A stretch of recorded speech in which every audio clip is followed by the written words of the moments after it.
So I'm going to spotlight. I'm going to mute you.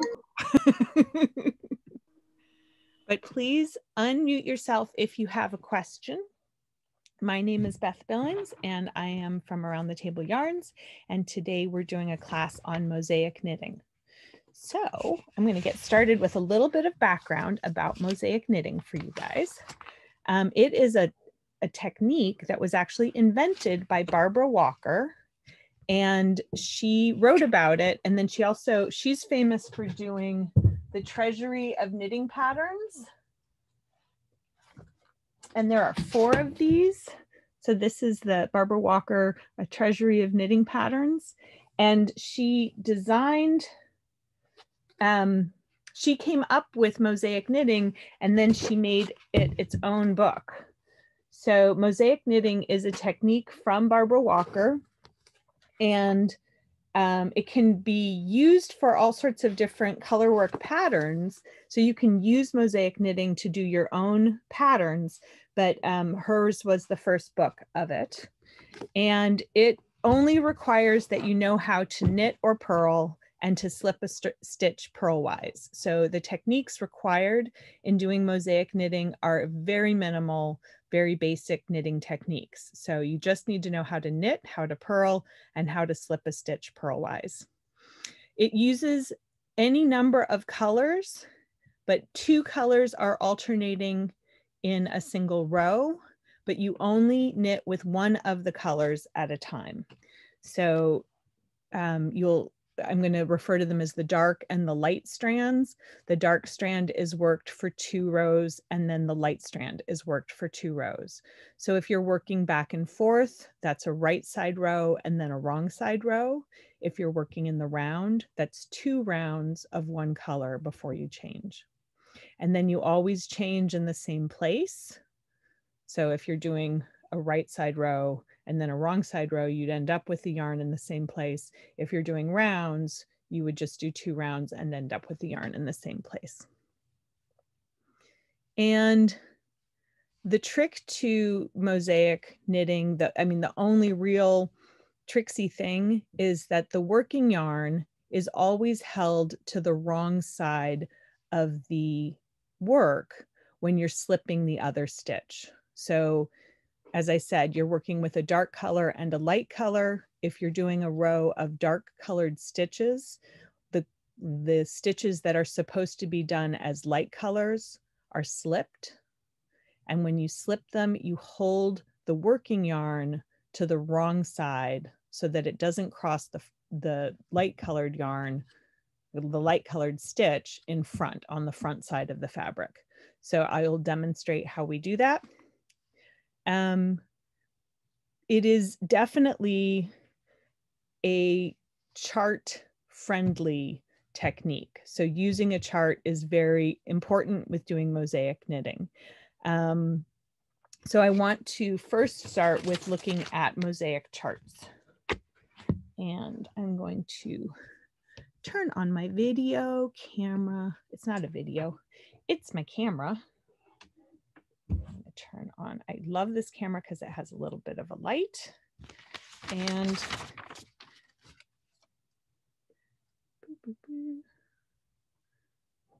that, I believe, is now right side up for everybody. Is that right side up and facing the right way for you all? Are the numbers facing the right way? Yes, they are, Beth. They are. Okay. Because they are backwards for me on my screen. All right. So when you're working a regular chart, we've talked in the past about regular charts start in the bottom right-hand corner. And this is no different. We start in the bottom right-hand corner. So this is the first place that you look on your chart at the number 1. Because it's worked back and forth exactly the same, the number 2 is on the same line of the chart. So you would work your chart from here to here, and then you would work it again from here to here. So each pair of rows is the identical set of stitches. Okay, now the first stitch, and you can see that the first stitch alternates from being dark to light to dark to light to dark to light to dark to light. The first stitch indicates which yarn you are using across the row. So when you look at your chart and you see the dark one in the first box, that means you are using the dark yarn. So you would knit 1, you would slip 1, knit 3, slip 1, knit 3. Notice the horizontal, or sorry, not the horizontal, the vertical lines in my chart. Those vertical lines indicate the repeat. So this one stitch is outside of the repeat, and these 2 stitches are at the end of the row. So they're not part of the repeat. So if you were working this, you would work this stitch and then these 8, and then you would work these 8 again until there were only 2 stitches remaining. And at that point, you would work the last 2 stitches. Okay. So the next thing is that to start this, you have to cast on in the opposite color to the first row.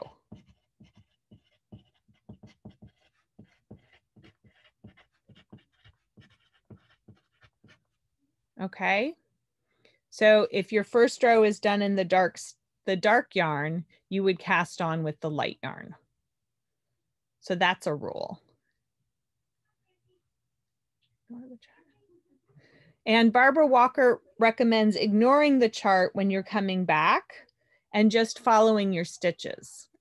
So unlike in the stranded color work that we talked about last time, where we don't work the wrong side rows, we do work the wrong side rows by turning in mosaic knitting, and you can see what you're doing. And it's just a difference on which side you then would be holding your working yarn when you slip the other stitch. So I want to show you how this works. And I also want to show you that it can be done in garter stitch or in stockinette. So here is an example of this chart done in light and dark yarns in garter stitch here. So I knitted I knitted all the rows, and then I did it in stockinette here. And it really does look a lot like intarsia. And in some ways it's a lot like stranded color work because the yarns are running across the whole length of the fabric. It is pretty stretchy compared to stranded color work, but it is thicker than intarsia work because you do have the strands running across. So it's kind of a hybrid between intarsia and stranded color work. So I just done this to demonstrate. I had done it in the garter stitch and the stockinette. I'm going to do another repeat of the first row in stockinette, and then we can do the next row in garter stitch. So if I'm looking at row 1 of the chart, that means that I will be using the dark color. Does that seem clear to everybody? They're trying to herd the dogs in here. All right. So I'm going to start with the dark color. I'm going to raise this up a little bit. Oh, there's Chance. There's Jenny. They're like, why are you putting me in here? That woman has no food for us. Okay, so I'm going to start with the first stitch. I can move this up so you can see it as well.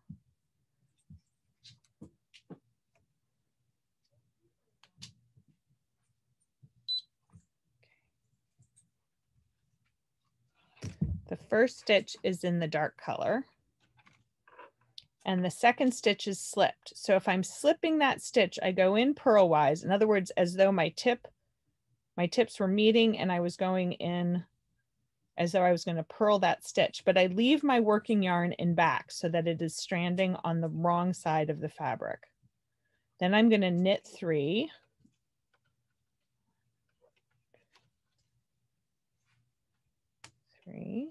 And then I'm going to slip 1. And then I'm going to knit 3.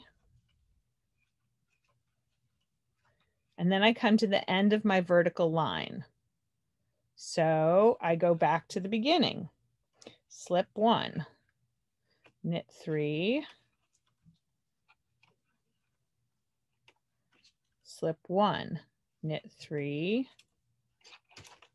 go back to the beginning of the repeat. Slip 1, knit 3, slip 1, knit 3, slip 1, back to the beginning. Whoops, sorry, that knit 3. The slip 1 is the beginning of the repeat. 1, 2, 3, slip 1, 1, 2, 3. I have 2 stitches left. I slip the first, I knit the last. Okay, so there's my first row. Now I'm going to turn it around. My yarns are on opposite sides. So if you can't remember where you left off, if your yarns are on opposite sides, you're working a wrong side row. Just, it's kind of like with the brioche. If you separate your yarns, then it's time to do something different. Okay, so now if we're doing this in stockinette, it's pretty straightforward because your yarn is already in front. So you purl the stitches that you knit previously and you slip the stitch that you slipped previously. So you just follow the stitches. You don't even have to look at the chart. So there I go. And you just slip them. So if— Can I ask that question, Beth? Please do. I don't understand why you're saying it's the same. Is that chart, is number 2 the same as number 1? It is. It is exactly the same as number 1. So if you look, number 1 starts here, and then number 2 is the exact same chart worked backwards. So if they're symmetrical, it would be exactly the same. If it's not symmetrical, then you just work it back, but it's the same stitches worked in the opposite order. So my row 2 is just working back. I don't even have to look at the chart as long as I did row 1 correctly. And because I'm purling, my yarn is already in front, which is the wrong side of the fabric. So I don't have to do anything special to strand on the wrong side when I slip my light colored stitches. Does that make sense? Was there nodding? Yes. Okay. Okay, so that's a dark colored row. And again, I guess Liz came on after I went to recording and I didn't see you, but the dark color at the beginning of the row tells you which color you're going to work. And you work 2 rows of the chart. In other words, 1 and then 2. So the chart doesn't actually show you 2 rows. It only shows you 1 row for each color that you're going to work. And it really only shows up as 1 row, kind of. I mean, it's interesting. Here's the 2 rows of the knit and the purl, but it is 2 rows if you stretch it out, but it really only looks like 1. So it's very, the word in Barbara Walker's book is it's very rectilinear. And I was like, that sounds dirty. Okay, so now I'm on row 3. And row 3 starts with a lighter colored square. So I'm going to go in. I'm trying to be very tidy at my ends, so I'm pulling up my lighter colored square from behind when I start. And so I'm doing the first stitch and the second stitch and then slipping 1 and then knitting 1, and then slipping 1, and then I knit 1, 2, 3, 4, and that's my repeat. 1, 2, 3, 4, and then it turns out that that's actually 5 because it joins up with the first stitch at the beginning of the repeat. So I will continue slipping 1, knitting 1, slipping 1, and then knitting 5. 2, 3, 4, 5, slip, knit, 1, 2, 3, 4, 5, slip, knit, slip, 1, and then this is really 4 because I don't want to go into my last 2 stitches too.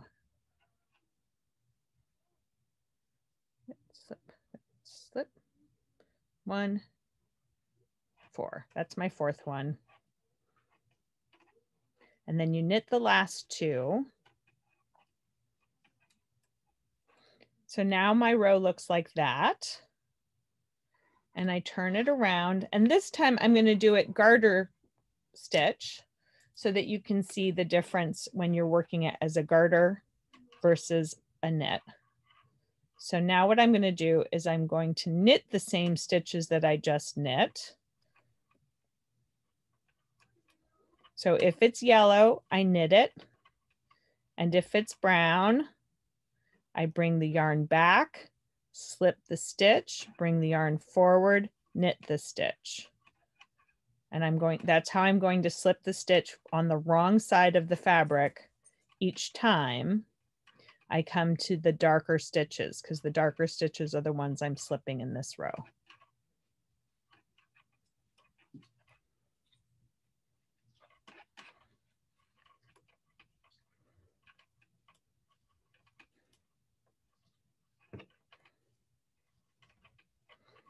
So that is essentially all of it.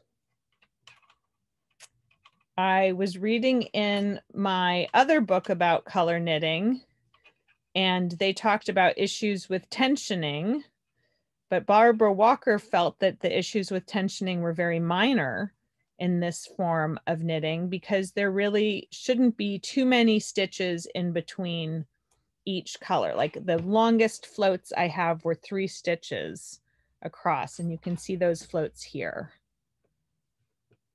So those could be the place where there's the least amount of elasticity in the back of the fabric. But as long as you pay attention to your floats the way you do in stranded color work, that shouldn't be too big of a problem. What Barbara Walker also advises is training yourself to look at the pattern. Like we all have a natural tendency when we look at patterns like this, and I'm going to show you some of her examples. We have a tendency to look at these patterns and see the black stitches or the white stitches and not both. And so what she asks you to do is start looking at the patterns and focus on the black ones, really see the black stitches, and then switch and focus on the white ones and really see the pattern in the white one. And you can, it's a little bit, I don't know if it's the Rorschach test or those fun visual sort of twisty things where you're looking and first it looks like a young woman and then it looks like an old woman, or you turn it upside down. But it's the same kind of visual issue where it's where your brain is working the hardest that you will see. So if your brain is working the hardest on the dark ones, then you'll see the dark ones. And if your brain is working the hardest on seeing the light ones, you'll see the light ones. So reading the charts isn't really difficult. It's just a matter of training yourself to look at the dark or the light stitches as you go. A lot of her patterns are symmetrical, and a lot of her patterns can be worked. So if you look at this, if this is the 13 rows or the 14 rows are the pattern, you can see that they cast on with the lighter color and they worked the 14 rows to about here. And then they repeated it with the lighter color as the main. And then they switched it. And so there's a lot of symmetry and a lot of possibilities in this kind of color work. So these she calls shadow patterns because they're worked, it's just the same 14 rows, but you just alternate the black and then the white and then the black and then the white and then the black and then the white. So it makes for some really interesting kinds of knitting. Here's something that's more figurative, and she's got butterflies. So if you look at the dark, you can see the butterflies. If you look at the white, you see different kinds of patterns. You can do bands of mosaic work at the edge of things, or you can use them to make squares and make them into afghans. There's a picture in here of a skirt done in bands. Whoop. I've lost it. This is what I get for not marking my pages. Oh, here it is. It's beautiful. Look at that. So imagine that you wanted to do something that was highly patterned. This is done in black and white, but it could also be done in more subtle variations of color, or repeating the same kind of mosaic work all the way up, or just alternating between two different ones. So it's a form of knitting that has a lot of possibilities, and a lot of what you do with it, you can make up yourself, which I think is kind of beautiful. Does anybody have any questions?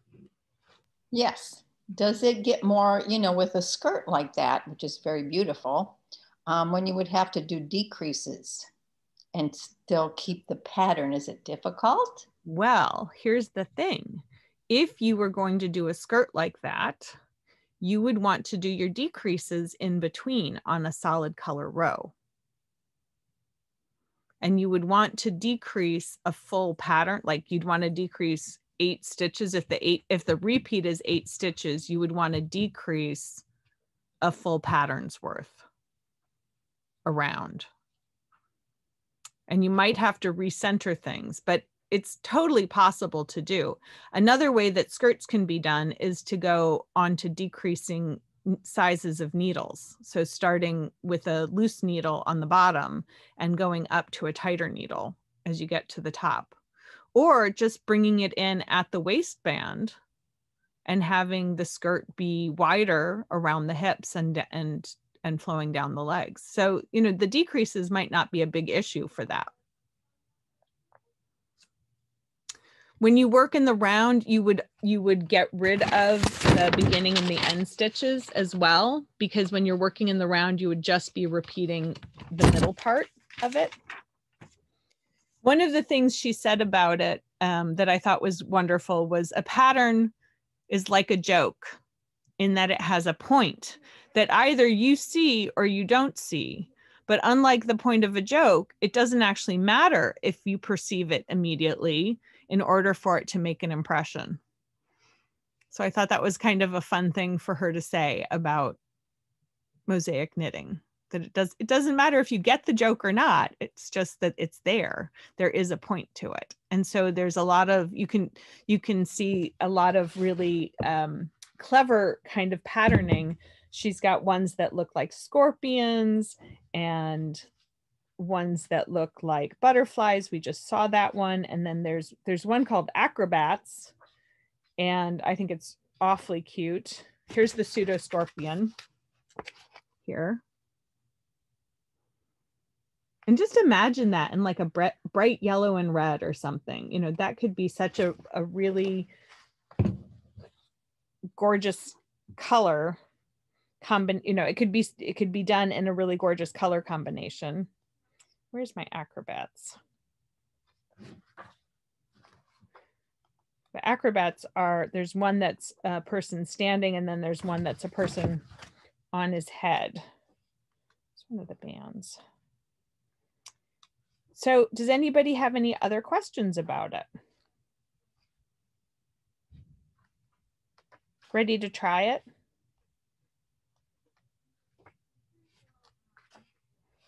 Are you going to challenge us with a pattern? Well, I'm going to put up the sample that I did. I mean, I could put up any one of these and you could try any one of these, but I was going to just put up the sample that I did as a possibility. Here's one called the crown. So this is what the pattern looks like. And this is what the square looks like.